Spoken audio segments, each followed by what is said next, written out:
I think you can. Hey, howdy, everyone. It looks like we are on and we are live. Welcome to Tomorrow's World Now. You have big questions. We have real answers. How are you gentlemen doing today? We're doing fine. They're doing fine. Let me introduce the crew that is with me today. To my left, we have Mr. Jim Meredith, a minister with the Living Church of God, and someone who works very hard coordinating our festival sites. If you're familiar with the Feast of Tabernacles, we keep that all over the world, and the guy that God uses to find those sites is the handsome bearded fellow to my left. You're just jealous of my beard. I am so jealous of your beard. Between the two of us is Mr. Peter Nathan. He teaches at Living University and is a minister and all-around smart fellow. If I call both of you handsome, people are going to think I have an issue. So I'll just say you look very distinguished today, Mr. Nathan. Thank you for being with us. My pleasure. And my name is Wallace Smith. I'm a presenter on the Tomorrow's World program and managing editor of our publications here at Tomorrow's World. And welcome. The topic today is going to be great for science nerds out there. At least I hope so. There's been a lot in the news here and there over the last few weeks on a few sciencey topics, and we are going to take a look at some of them. The first topic today, we have had an interstellar visitor. I hope y'all are excited. I'm thrilled to death. We're thrilled. Visitors from the stars. Regrettably, they were pretty much just a rock. It wasn't a spaceship of any sort. But we have been visited in our solar system by something with a very exciting name. I'm going to ask, actually, Mr. Jim Meredith to pronounce this for us, just to make sure we get it right. What's the name of this interstellar visitor? Very simple to pronounce, actually. It's just Oumuamua. It's a Hawaiian word. And since I love Hawaii, Hawaiian just comes naturally. It comes naturally to him, that's right. So Oumuamua, it was an asteroid that originated outside of our solar system, but passed through it at an incredibly high rate. They talked about how great it would be to find to create rockets or something that could follow something like that.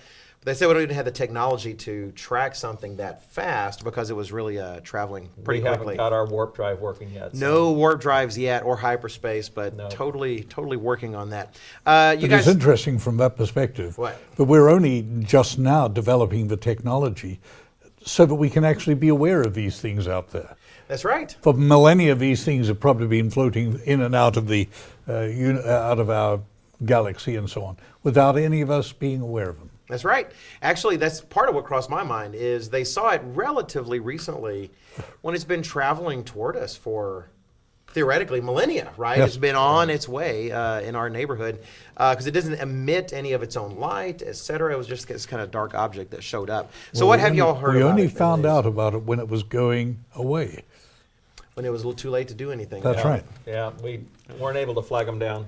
They were like you said, they're moving pretty fast. According to this article here, I'm looking at it, 196,000 miles per hour. Wow. So that is fast. That's about warp speed. So I think that's I've never pretty good. driven that fast. I know. No, I felt close sometimes, perhaps, and shouldn't have, but no, I've never driven that fast. Hear anything about it in the news that catches your attention? I have some questions I want to ask, but what have you heard about it? It was coated in carbon. It was coated in carbon, that's right. The inside was like a icy sort of a water or something, but Yes. It was coated in carbon, that's right. So what's the origin of the carbon that's coating it?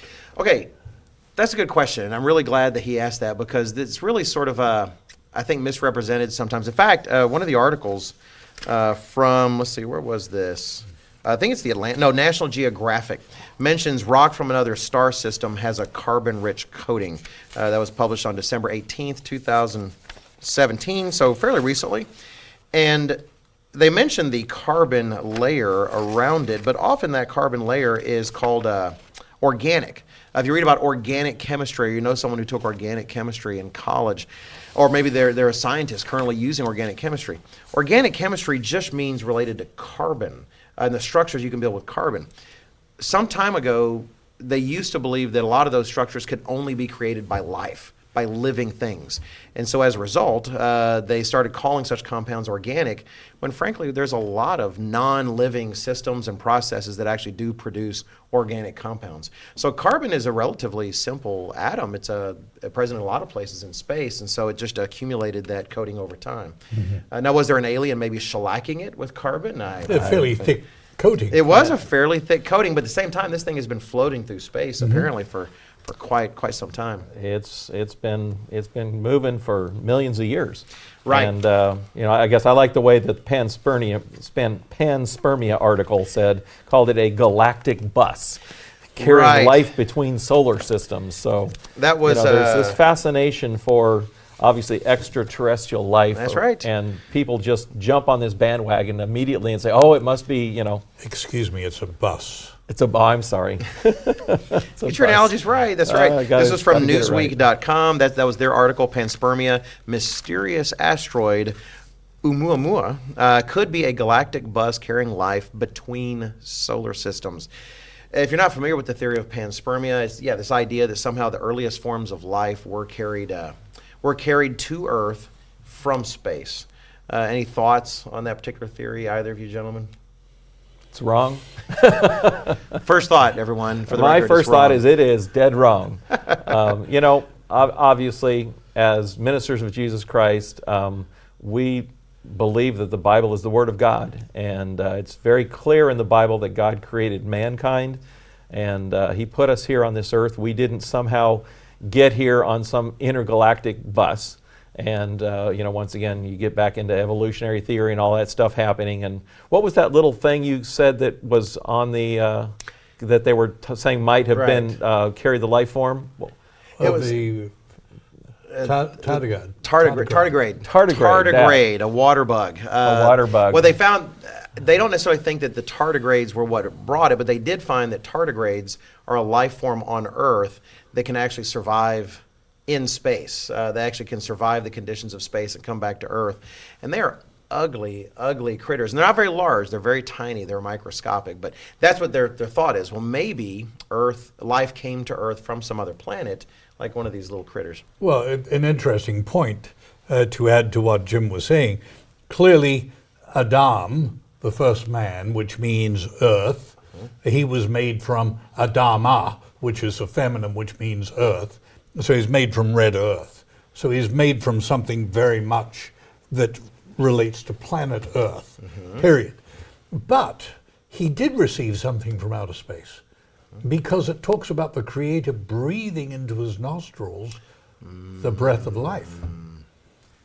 So life does have origins outside of Earth. Look what you just did, Mr. Nathan. That's quite... Wow, look at that. You spread the news. Life did come from outside of Earth. It just happens to be God. I'm kind of a little disappointed. Did you just say Adama is the feminine Yes. of Adam? Because I was a big 1970s Battlestar Galactica fan, and Commander Adama was one of my favorite characters. Lauren Green, anyone remember? Oh, yeah. And now I know he's got a feminine name. That really bothers me. You just ruined a good part of my childhood, Mr. Nathan. It's Tough. Show's over. We're done. That's tough. Facts are facts. Part of my fascination with the panspermia theory is why do they even keep bringing this idea up? Part of it's because they don't have a good explanation for how life started to begin with.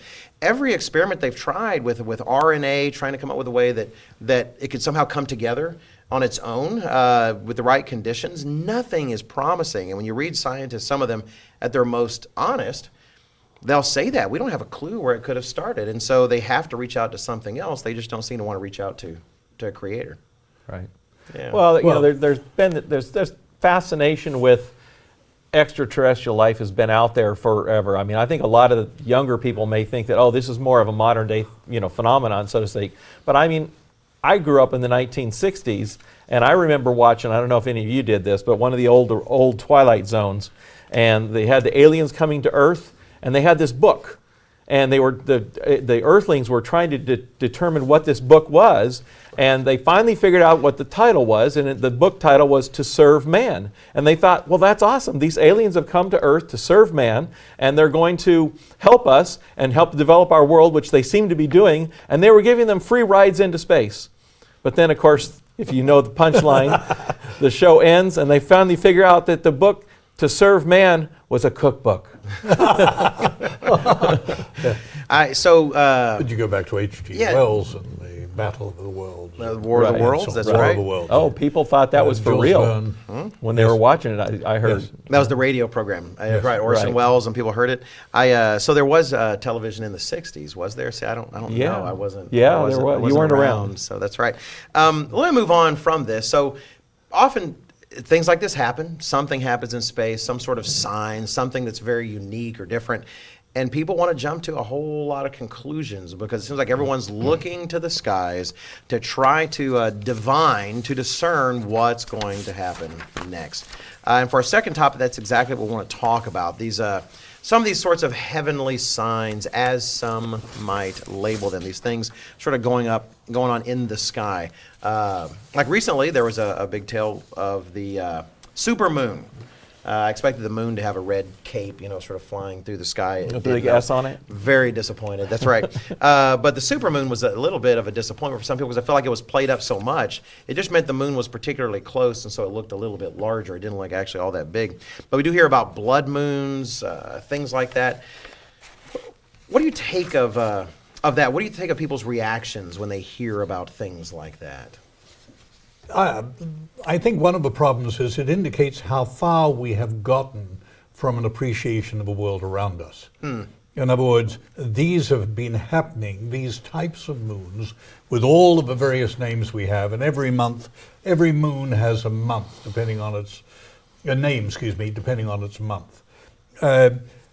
Obviously, ancient peoples were much more aware of these because they didn't have the light pollution, they didn't have the entertainment systems we have today, etc. Right. And people were much more aware of the passing of time and so on.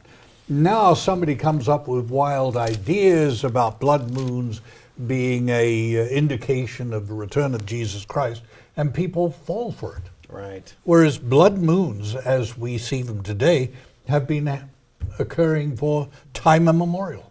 Right. A blood moon is just a natural occurrence. It's not some phenomenon. It's just what naturally occurs when basically how the earth and the moon and the sun are all aligned, and when the moon ends up in the shadow of the earth, it is, kind of that reddish color. And it's like, we were talking about this earlier, it's like when you look up and see the sunset at night and you see this beautiful reds and yellows and oranges, you don't think, oh wow, that's some sign from, the outer space. It's a blood sun. There's a blood sun. It's just the colors going through the atmosphere naturally, and that's all we're seeing in a blood moon. Right. So to make some big to-do out of this is some big sign from some, who knows what they think it is, but it's just ridiculous. Part of it is that we know things are coming, and so people, they're very interested in looking for those things. Yes. All they have around them is the natural world. There's another article that came up, and you talk about not being in tune with the natural world.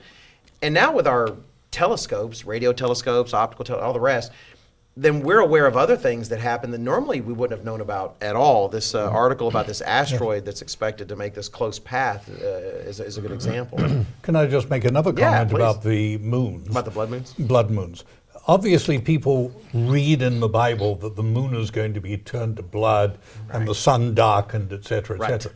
And we have been so influenced by the Enlightenment that we're always looking for a rational explanation of how this is going to happen. Right.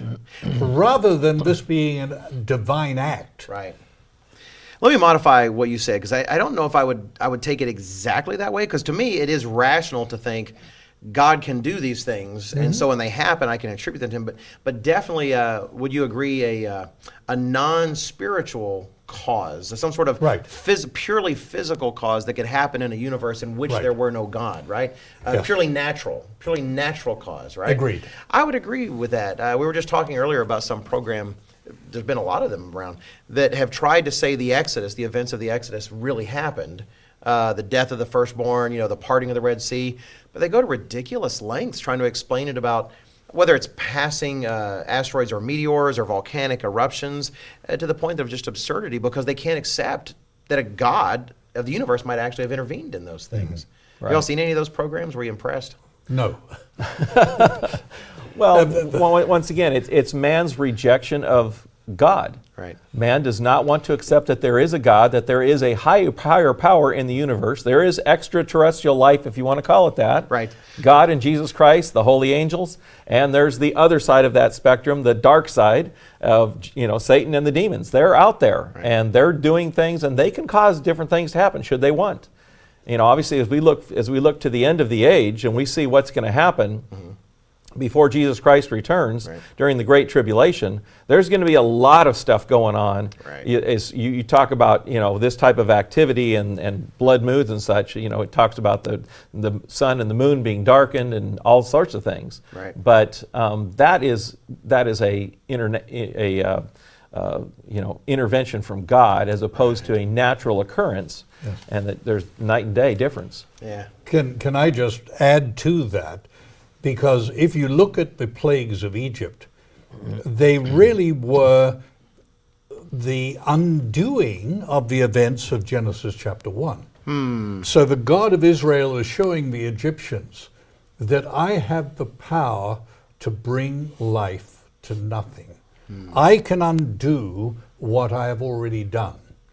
And I think we have to understand that this God of Israel has that power in a remarkable way. And to look at it from the point of view of the natural events, earthquakes, volcanoes, et cetera, is non sequitur. Right, right. I would agree. I think that looking to some of these things, blood moons, et cetera, and some people getting so worked up, I think, one, it's unbiblical.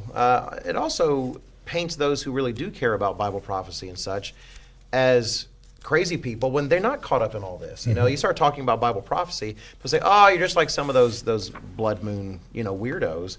And no, we're not actually, not at all. In fact, the verse that came to mind for me in the book of Jeremiah chapter 10 and verse 2, it says, "Thus says the Lord, do not learn the way of the Gentiles, do not be dismayed at the signs of heaven, for the Gentiles are dismayed at them." When you look up and you see a blood moon and start thinking maybe this is it, you've got things the other way around. That's not actually the things that you should be attending to. Another example of this that maybe someone would be bothered by, this article that I referred to a moment ago about this asteroid expected to make its closest pass by Earth in over 40 years. You think, oh no, how close is it going to get? Are we going to see it streak across the sky? Should I hide in a bunker? We need to call Bruce Willis and send him up there on a space shuttle to Absolutely. blow it apart. But That'll take care of it. Ben Affleck won't be available because he's busy being Batman. Oh. Oh no, Bruce Willis by himself. I think we're in trouble.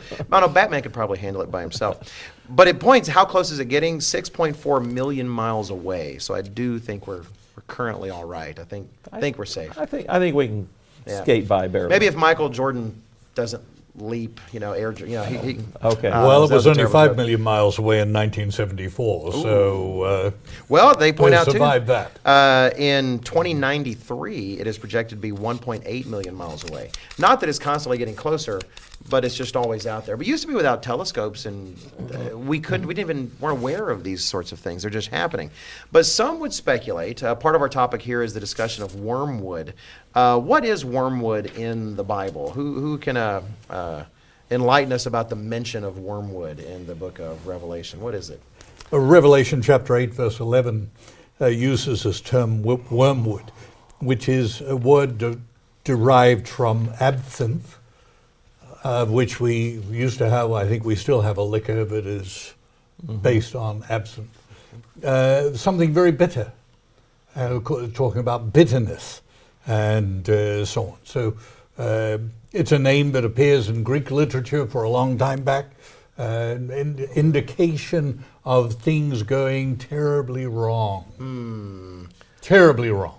Well, obviously, when you look at Revelation 8, what it's talking about is the 7 trumpet plagues Right. that are happening, that are coming on the earth, and both the fourth there is the pale horse, and it says to him, death and Hades, power given to him to kill with the sword, hunger and death. But then in verse 9, the 5th seal, he says that he, where are we? I'm sorry. I'm You're not in the wrong chapter. I flipped to the wrong. I'm one page off. I'm in the seals, not the plagues. For the record, the entire Bible is good. Just That's so right. you know, It's if all- you happen to read it's the all wrong gonna happen page, there. it's not going to be I a knew it was on problem the left for side of the page, and I just quickly looked and didn't see that I have. Anyway, the third angel sounded, and it says a great star fell from heaven, burning like a torch, fell into the third of the rivers and springs, and turned it to wormwood. And it says that that a third of the waters became wormwood, and many men died from the water. So it's poisonous water. But this is not something that just kind of naturally happens. This isn't a asteroid or a comet striking the Earth. This is God striking the Earth with a plague, because if some asteroid or whatever were to hit the Earth, we've seen those movies too. There's going to be this massive tidal wave, and Paris is going to blow up, and whatever else movies you've seen where comets and asteroids. Always the major cities are the ones that get they get the whack. You know, Yeah. if you're a small town and no one cares about you in movies, your town generally is safe from every asteroid impact. Right? God's going to strike the waters of the Earth, and some with Wormwood. And others are going to be turned to blood, as we see in other of the plagues and stuff. So this is this is not a phenomenon of nature and some comet. This is a plague of God striking mankind. Any thoughts, Mr. Nathan? He summed it up well. All right. I could see God using a heavenly object in some kind of way, but when I read the description there of Wormwood, the consequences don't sound all that much like an asteroid impact of some sort. It really does sound like, God working something special. Regardless, it's not that somehow if we can just find this asteroid before it smacks us, we'll just send up Bruce Willis and a few missiles and a few modified space shuttles, and we'll get rid of it and avoid the plagues of God. You know what? If you're hearing trumpet sounds that are divine trumpet sounds being blasted from heaven, I don't care how many telescopes you have. Things are going to happen. There's not really anything that you can do about. I mean, the indication that all of mankind is going to hear these trumpets sound. This isn't going to be some little trumpet in one little area. This is going to be a worldwide trumpet that the whole world hears, and the whole world is also going to experience the results of that plague. Right. I'm not sure if you ever considered the prophetic implications of what's going on in the United States, but let's say that none of Donald Trump's descendants ever decide to run for office.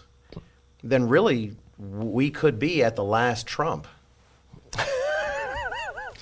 I should apologize to everyone on the internet, I think, for that. I just thought that was one of the best jokes in the world. So good line. We'll edit that out. We'll make sure that completely got to keep that in. No, that's got to go. It's the last Trump sounded. All right. The third topic for today is future stellar mistaken identity. It's a topic that actually is interesting to me. I have thought about this a lot. I know that our guests have as well, because we've talked about it a bit beforehand. First, let me ask each of you, fess up. Maybe you have nothing to fess up about. Did you ever believe in aliens and that UFOs might be driven by aliens and such when you were younger, perhaps? Anybody? Well, I just have this little song that keeps running around in my head. I can't get out of there since we've been talking about this subject. It's the end of the world as we know it. Independence Day, one of the classics. And, having grown up in the church, I've always known there's been extraterrestrial life and believed that there was, and know that there was a God and Jesus Christ and the angels. But obviously I've never believed in some kind of alien life that was out there. But I've always been fascinated by all the movies. You go back to Star Wars and Star Trek and all those we're talking about. Fascinating things, but interesting and fun, rather than, I wonder if there really is a moon of Titan or whatever. Right. Well, for the record, I am wearing my Star Wars cufflinks today. I'm not sure if they show on the camera. Does that give us any extra credit? Actually, I'll probably get sued by Disney now that I showed them. I need to be careful about that. What about you, Mr. Nathan? No, I never believed in them, but I knew very much of it because some of the kids I went to school with were very much into it, UFOs and so on. And it seemed to be very much a cult activity back in the early 50s and so forth. Okay. And the idea of UFOs and being visited in a little green man and so forth. Well, I remember the movie Close Encounters coming out from Steven Spielberg's Close Encounters. And I did not have the same kind of biblical backing yet in my life when I saw that, and was very, I thought, this could happen, I know my mother strongly believed in aliens, and I remember going to bed that night having seen it on television and looking at the window thinking, well, you never know, maybe some ET's going to crawl through. But can he phone home? Back then, wireless wasn't as clearly available, so I'm not sure if he would be able to phone home. But that said, I was fascinated by it. And I was fascinated by the draw of something beyond us, something that wasn't just here.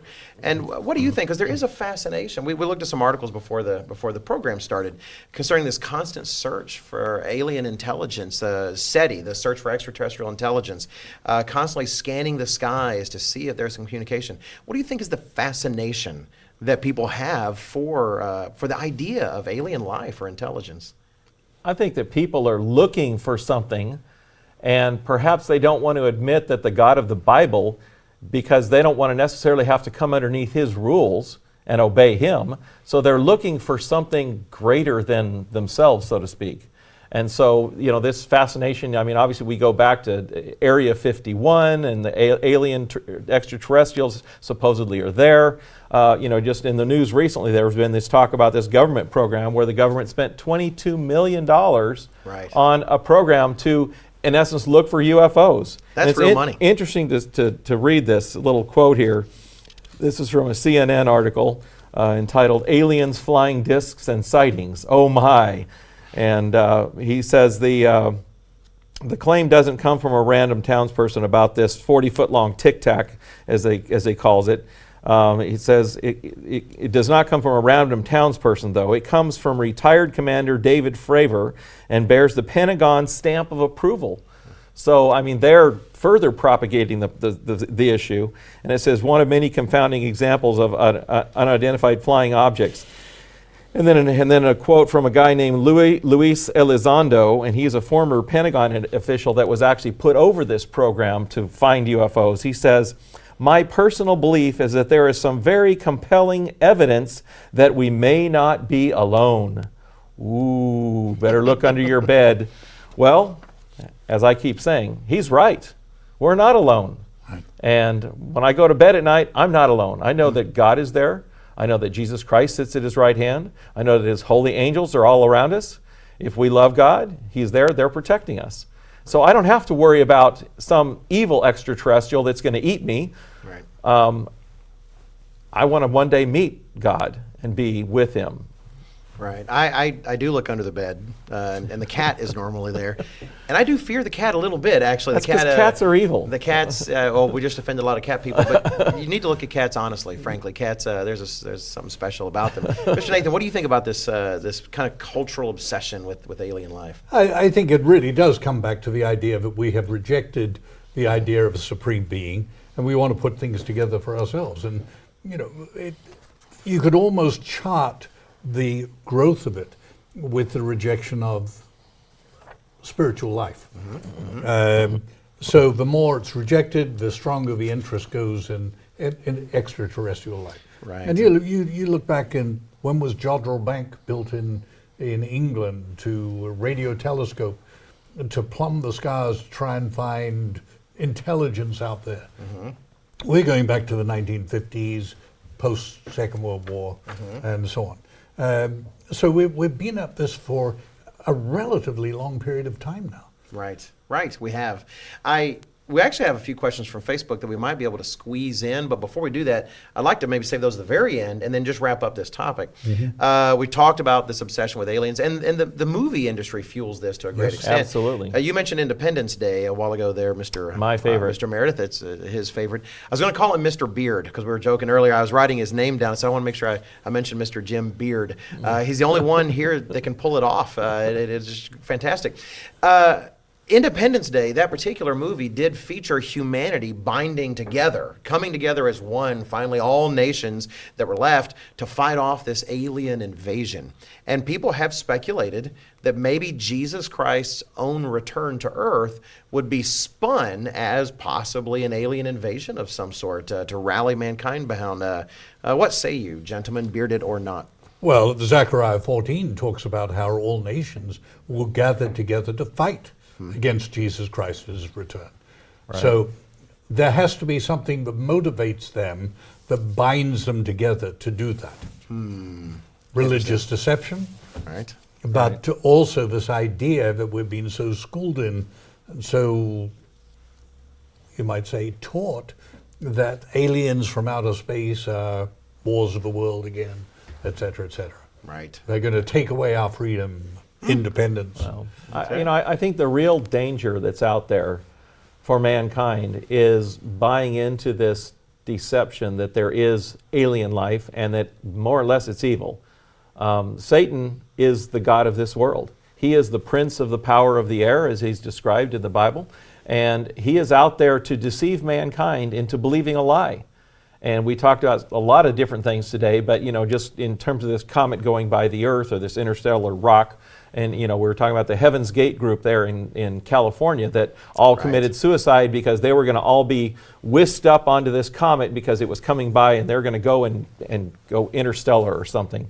And it's a deception that Satan has there, and he's going to use that to deceive mankind. And he's going to deceive them into believing a lie. I mean, they're already believing a lie, but they're going to believe the big lie that when Jesus Christ does return, he is not Jesus Christ, and they're going to fight him. They're going to gather together to fight him in Armageddon. And that's in Revelation. Yeah, I think the idea of people being deceived into thinking Christ is an extraterrestrial attacking force, I think it's possible. It's all speculative. We know there's going to be deception abundant at the time. And it could be that everyone hears the lie they need to hear to motivate them to action, whether it's that or whether it's some might be told it's their returning mother-in-law, and they need to, I don't know, it's possible. But regardless, deception will abound. And if that's the lie that works, that's the line that he would use. It'd be an amazing mother-in-law, actually. All right. So those things said, we can't get to all of the questions. In fact, one I can answer real quickly. Someone asked if God could strike the Earth with an asteroid if He chooses. Yes. God can do anything. God can do anything. He could actually create a giant space ball of unicorns and strike the Earth with it. He can do it. No, we don't know if He will or not, but yes, absolutely, that could be a part of the natural disasters that occur towards the end. But this one, given we've talked about, we don't think there's aliens out there. We don't think that there's alien life. But this is a great question, and we'll use this one as our question today. Someone asked on YouTube, what is the purpose of all the planets out there in the universe? They're finding more and more planets out there, and someone on YouTube wants to know, why are they there? What do you guys think? Well, how much time do we have? We're in our last few moments. You're going to have to make it brilliant, short and brilliant. Speculative. Speculative, yeah. We know there's a plan. There is an overall plan that God has put in place that when Jesus Christ returns and His kingdom is established here on this earth, and those who have obeyed Him and loved Him and served Him are going to be a part of His government, and then we have forever and the universe.